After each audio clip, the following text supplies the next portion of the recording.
Hello students. तो last time पे हम लोगों ने डिस्कस किया था फाइलम सिलेंट्रेटा। वहाँ पर हम लोगों ने देखा था कि सिलेंट्रेट्स में कौन कौन से इंडिविजुअल्स आते हैं, और लास्ट में हमने वाइंड अप किया था कोरल्स पे। और आगे अब हम लोग देखेंगे जो नेक्स्ट फाइलम है वो कौन सा है, that is the phylum Ctenophora.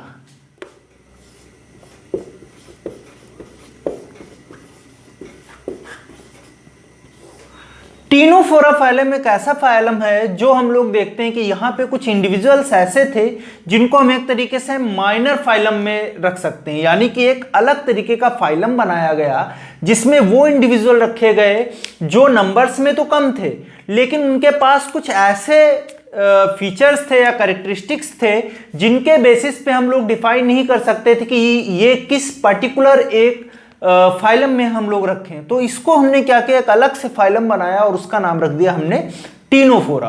तो ये किसमें होंगे, they are basically included in phylum ctenophora. अब सबसे इंपॉर्टेंट बात जो इस इंडिविजुअल की है या इस फाइलम के जो इंडिविजुअल्स हैं, कम ही हैं, थोड़े से हैं लेकिन बहुत इंपॉर्टेंट है, वो कैसे होंगे, they are exclusively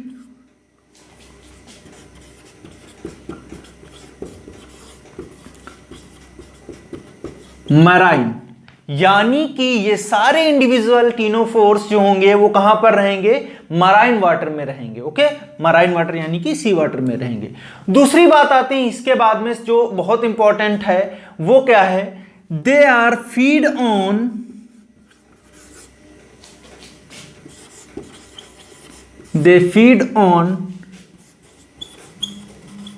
planktons. Okay, किस पे फीड करते हैं, प्लैंक्टॉन्स पे फीड करते हैं। दूसरी बात, इनके पास क्या होता है, प्रेजेंस ऑफ सीलिया, और उस सीलिया के थ्रू ये क्या करते हैं, दे कैन स्विम। ओके, क्या दिखाते हैं, स्विमिंग दिखाते हैं। अब दूसरा हम लोग देखते हैं कुछ और बेसिक बातें इनके बारे में जो बहुत ज्यादा इंपॉर्टेंट हैं। स्विमिंग के अलावा ये क्या दिखाते हैं, दे आर हाईली रीजनरेटिव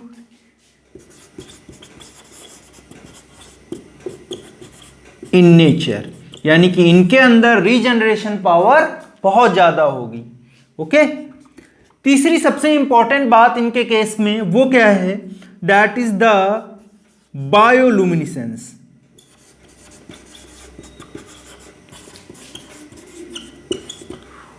बायोलुमिनिसेंस का मतलब क्या होता है, ऐसे इंडिविजुअल्स जो एक तरीके का लाइट इमिट करते हैं या उनको हम लोग देख सकते हैं कि वो दूर से ही हमको क्या दिखेंगे, चमकते हुए दिखेंगे, तो इनको हम लोग बोलते हैं बायोलुमिनिसेंट इंडिविजुअल्स। इसमें बहुत इंपॉर्टेंट प्रॉपर्टी इसकी बायोलुमिनिसेंट जो आपके टीनोफोर्स हैं उनके केस में। दूसरा, उसके बाद में हम लोग देखते हैं इनका जो बॉडी फॉर्म होता है वो वेरिएबल होता है।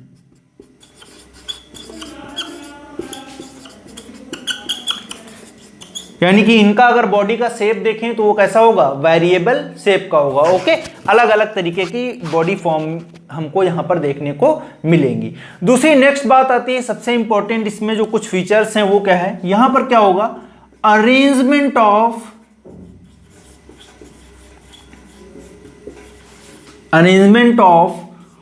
Comb plates. और इन कॉम्ब प्लेट्स में क्या होगा, कॉम्ब प्लेट्स कंटेन सीलिया। ओके, और इन सीलिया के थ्रू ही ये क्या करेगा, स्विमिंग करेगा। दूसरी बात पूछा जाता है इन कॉम्ब प्लेट्स का नंबर कितना होता है, तो कॉम्ब प्लेट्स का नंबर कितना होगा, total number of comb plate 8। Okay, जैसे फॉर एग्जांपल अगर बात करो आप, कुछ इस तरीके से एक डायग्राम हम लोग देख लेते हैं। इसका एक इंडिविजुअल है, बहुत ही फेमस है, सबसे ज़्यादा इंपॉर्टेंट, इस तरीके से। अब इनके केस में हम लोग देखेंगे कितनी बोली हमने, 8 कॉम्प्लेट बोली, तो कुछ इस तरीके से कॉम्प्लेट अरेंज होंगी।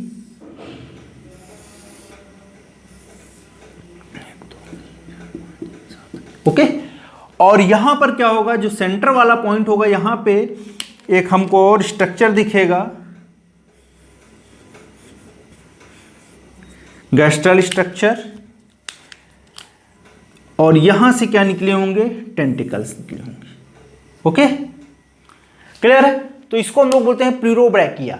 ओके, क्या बोलते हैं, प्लूरोब्रैकिया।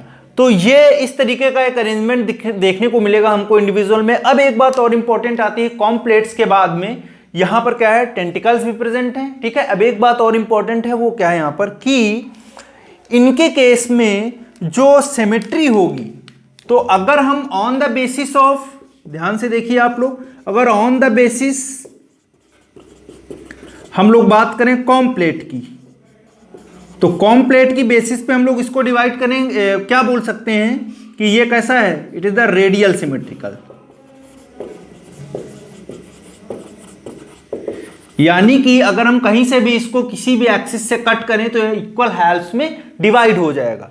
लेकिन अगर हम ऐसे डिवाइड करें इसको on the basis of tentacle, है ना, on the basis of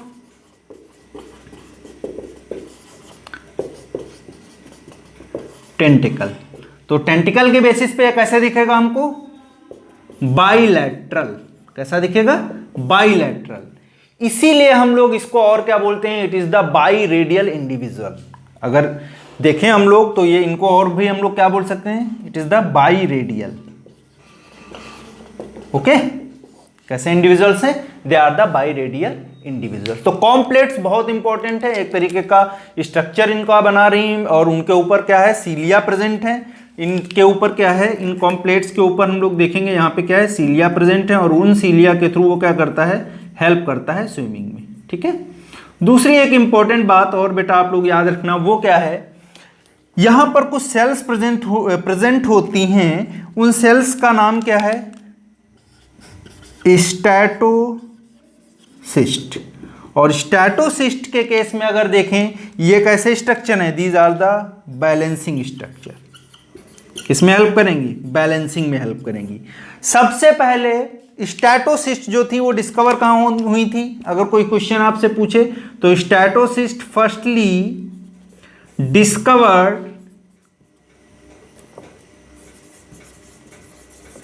in Coelenterata.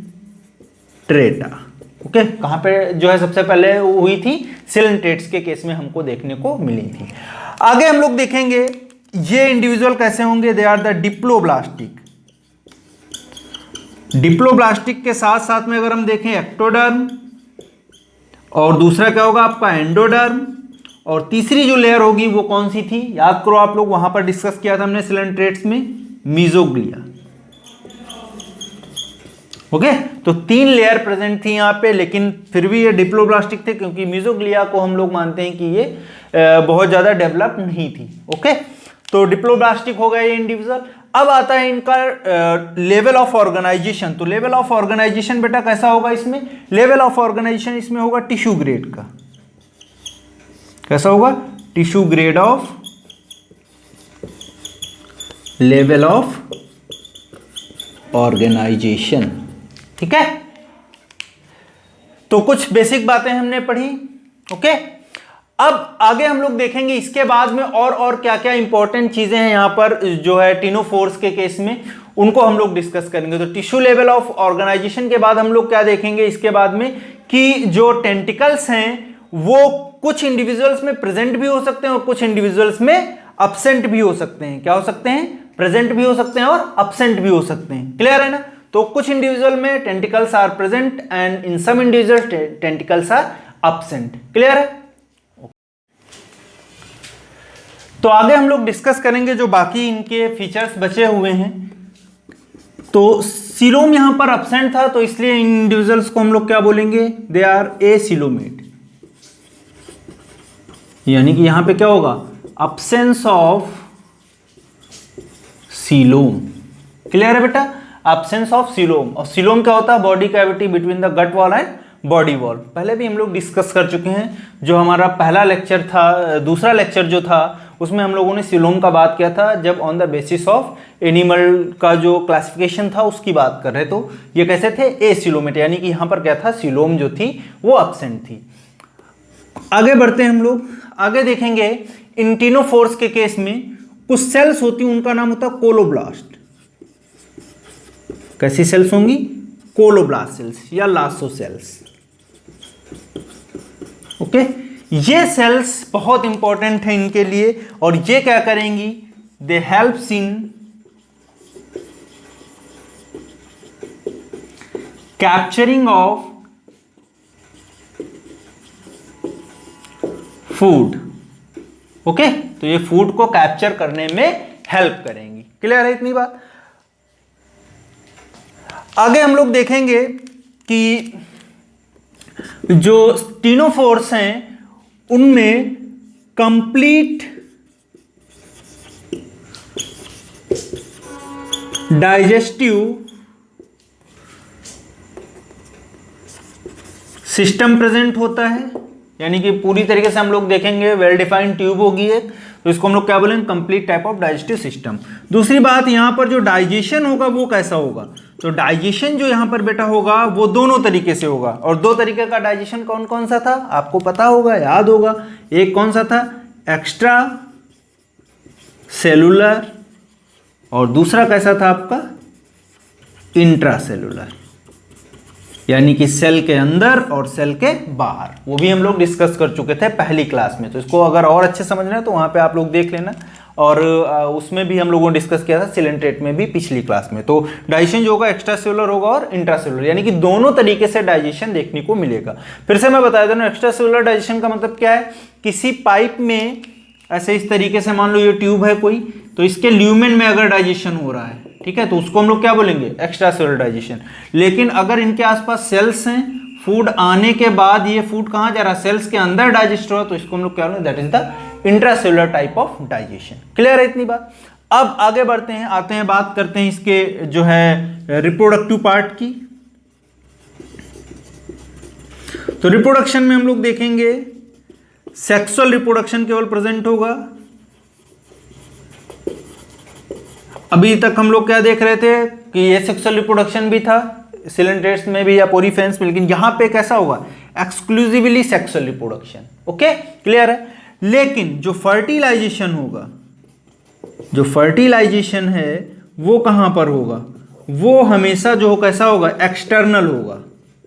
और एक्सटर्नल फर्टिलाइजेशन का मतलब क्या है कि स्पर्म और ओवम को आउटसाइड द बॉडी रिलीज कर दिया जाएगा और वो आपस में फ्यूज करेंगे और वहां पर क्या करेगा, जाइगोट बन जाएगा। तो वो उस तरीके के फर्टिलाइजेशन को क्या बोलते हैं हम लोग, that is the external type of fertilisation.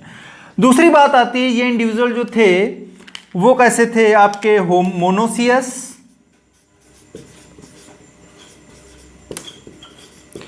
या हर्माफ्रोडाइट, कैसे थे, मोनोसियस या हर्माफ्रोडाइट, या हम लोग इनको बोल सकते थे दे आर द बाइसेक्सुअल।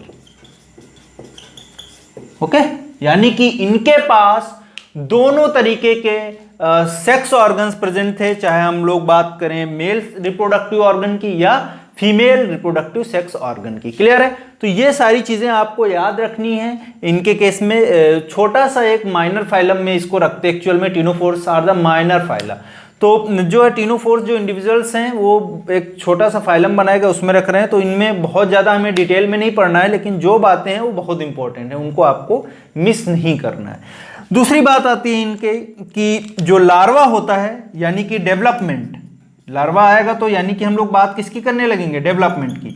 तो डेवलपमेंट इनका जो होगा वो कैसा होगा, मोस्टली आपका इनडायरेक्ट।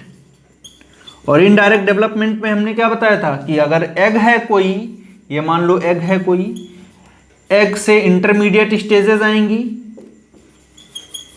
और इंटरमीडिएट स्टेज आने के बाद बेटा ये क्या करेंगे, यंग वंस बनाएंगे या हैच होके नए इंडिविजुअल्स बनाएंगे या एडल्ट बनाएंगे। तो इसको हम लोग क्या बोलेंगे, that is the intermediate stage. तो ये इंटरमीडिएट स्टेज है क्या, लार्वा। तो यहाँ पे जो लार्वा होगा वो अलग अलग ग्रुप्स में, अलग अलग फाइलम्स में अलग अलग नाम है लार्वा के। यहाँ पे जो लार्वा होगा उसका नाम हमको याद रखना है, very important, that is the cydippid larva.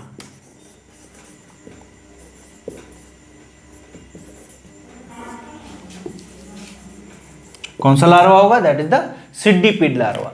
इससे पहले हम लोगों ने वहां पर भी देखे थे, सिलेंट्रेट्स में भी बहुत सारे लार्वा पढ़े थे, प्लानुला और वो सब आपको याद होगा। क्लियर है ना। तो सिड्डीपीड लार्वा आपको यहां पर याद रखना है। किसका लार्वा है, दैट इज द टीनोफोरस, है ना, लार्वा ऑफ टीनोफोरस। क्लियर है। अब बेटा आगे हम लोग बढ़ते हैं, इसके बाद में देखेंगे इनका क्लासिफिकेशन जो था उसकी बात करेंगे। तो क्लासिफिकेशन बहुत बहुत छोटा था, यहीं पे हम लोग डिस्कस करते हैं क्लासिफिकेशन। तो क्लासिफिकेशन बेस्ड था किस पे, कि टेंटिकल्स प्रेजेंट हैं या एब्सेंट हैं। तो दो क्लासेस थे इनके, एक जो टेंटिकल प्रेजेंट था उनको बोला गया टेंटिकुलेटा। क्या बोला गया, टेंटिकुलेटा।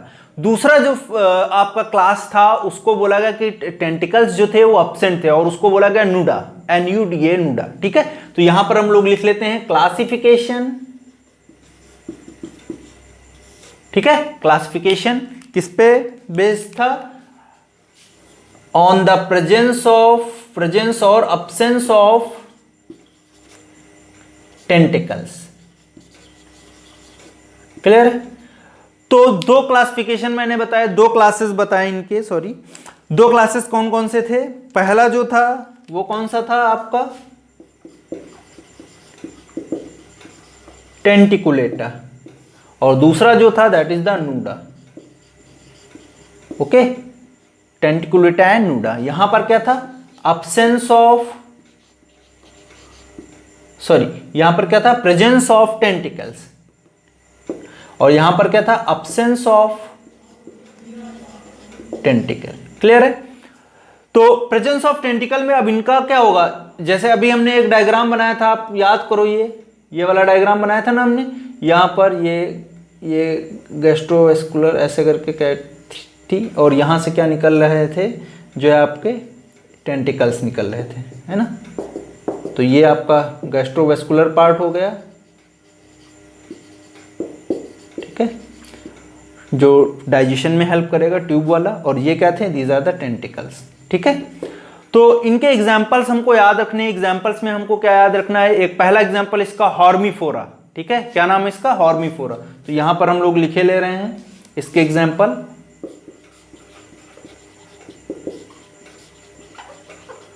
कॉमन नेम इसका था सी वॉलनेट। क्या नाम था इसका, हॉर्मीफोरा, ये साइंटिफिक नेम हो गया, और जो इसका कॉमन नेम था वो क्या था, सी वॉलनेट। क्लियर है। दूसरा जो एग्जांपल था वो था प्लूरोब्रैकिया। क्या नाम था उसका, प्लूरोब्रैकिया, या उसको हम लोग बोलते हैं सी गूजबेरी।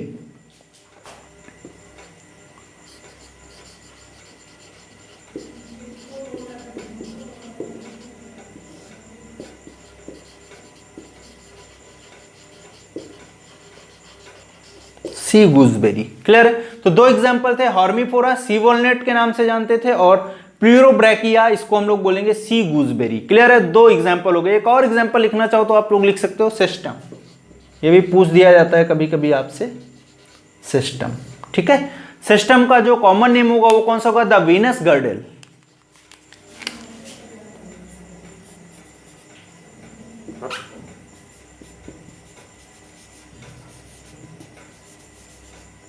ठीक है, क्लियर है। तो तीन नाम मैंने बताया, Hormiphora, Pleurobrachia, Cestum. Hormiphora, sea walnut, sea gooseberry, and next Cestum is the Venus girdle. Clear. अब न्यूडा में आते हैं। यहां पे हमने क्या बोला कि एब्सेंस ऑफ टेंटिकल, यानी कि यहां पे टेंटिकल एब्सेंट होंगे, टेंटिकल प्रेजेंट ही नहीं है, तो इस क्लास को हम लोग क्या बोलेंगे, दैट इज द न्यूडा। ठीक है, तो इसका एक एग्जाम्पल लिख लो आप लोग, यहां पर बहुत छोटा सा एग्जाम्पल है, बीरो। ठीक है, क्या है, बीरो। तो ये आपको याद रखने हैं, कुछ बातें थी, बेसिक बातें थी, छोटा सा फाइलम था, और जो मेन बातें थी सारी हम लोगों ने डिस्कस कर ली हैं। अभी भी अगर कोई डाउट है आप लोगों को तो कमेंट में ज़रूर शेयर करिए मेरे साथ, और मैं वहीं पे आप लोगों को वो सारी चीज़ें डिस्कस कर लूँगा। ओके, तो टीनोफोर्स में हमने क्या पढ़ा, it is a minor phyla. कैसा है, माइनर फाइला है, छोटा फाइला है।